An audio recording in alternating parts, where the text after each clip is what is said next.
One of the reasons the consumption of ultra-processed foods is associated with a higher risk of disease is food additives, like artificial colors and flavors, sweeteners, emulsifiers, and more, as I talked about in my last video.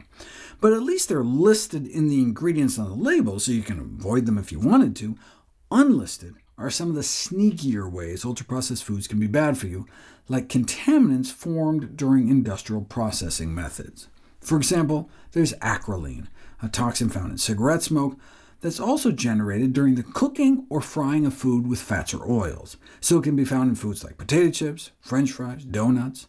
Ironically, canola oil, considered to be perhaps the most quote-unquote heart-healthy type of oil, appears to generate the highest amounts of acrylamide, and acrylamide may cause cardiovascular disease and probably causes cancer too. In fairness, acrylamide would still be a problem even if you made French fries from scratch, which would be considered a minimally processed food rather than ultra-processed frozen fries or fast food fries. But if every time you wanted to have fries you had to cut up potatoes yourself and deep fry them, we'd probably eat a lot fewer fries.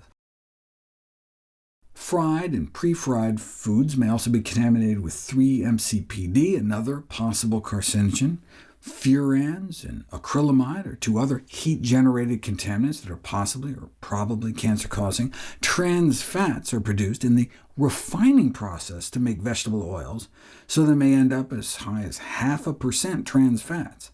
In fairness, even unprocessed meat and dairy products naturally have a lot more, without much difference between unprocessed and ultra-processed products. Similarly problematic are dietary cholesterol oxidation products, which are found in meat, eggs, and dairy. Once absorbed into the circulation, they can contribute to the progression of several inflammatory diseases.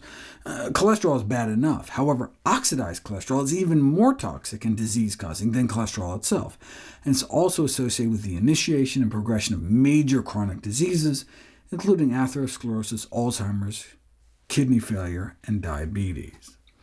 Food processing can dramatically trigger the accumulation of cholesterol oxidation products in meats, including fish and poultry, eggs, and dairy products. But that processing can just mean cooking the meat. Cholesterol oxidation products arise during thermal processing of foods of animal origin, with maximal cholesterol oxidation at only 300 degrees Fahrenheit or so. So the difference between the levels in ultra-processed products like pork sausage aren't that much different from a minimally processed product like roast pork.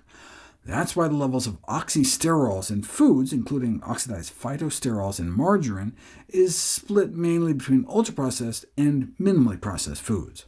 So many of these contaminants are not exclusive to ultra-processed foods. Advanced glycation end products are another good example. Increasing evidence shows that the uptake of dietary AGEs, advanced glycation end products, is closely related to the occurrence of many chronic diseases such as diabetes, chronic kidney disease, osteoporosis, and Alzheimer's. In fact, it's hard to find an age-related disease that doesn't involve AGEs. Dietary AGEs are abundant in highly processed foods because thermal treatments are commonly used to improve their flavor, texture, preservation, and safety. But thermal treatment just means heat, so you can get AGEs from industrial processing or home cooking. Canned corn has 20 units of AGEs per serving, corn chips 151, and corn pop cereal 373. Rice has 9 per serving, rice crackers 275, Rice Krispies 600. A boiled potato has 17 AGE units per serving, potato chips 865, and fast food fries more than 1,500, whereas homemade fries have less than half that. So ultra-processed plant foods can have nearly 100 times more AGE units than minimally processed plant foods. But animal foods start out with high levels, even when they're raw and unprocessed, and just go up from there. Instead of 10 or 20, like the corn, rice, or potatoes, fish, poultry, and other meat starts out at around 500 AGE units or more, and then jump into the thousands once cooked, which is considered minimally processed. For meat that's processed, or ultra-processed, they can exceed 10,000 per serving.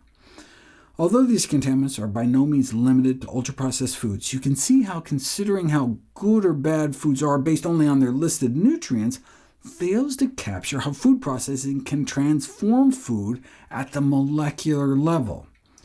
And it's clear that just using the clean label strategy of sticking to foods with simple ingredient lists won't help, because we're never going to see acrolein or acrylamide on the label. It's the processing itself, whether traditional or industrial, that's affecting the healthfulness of the food.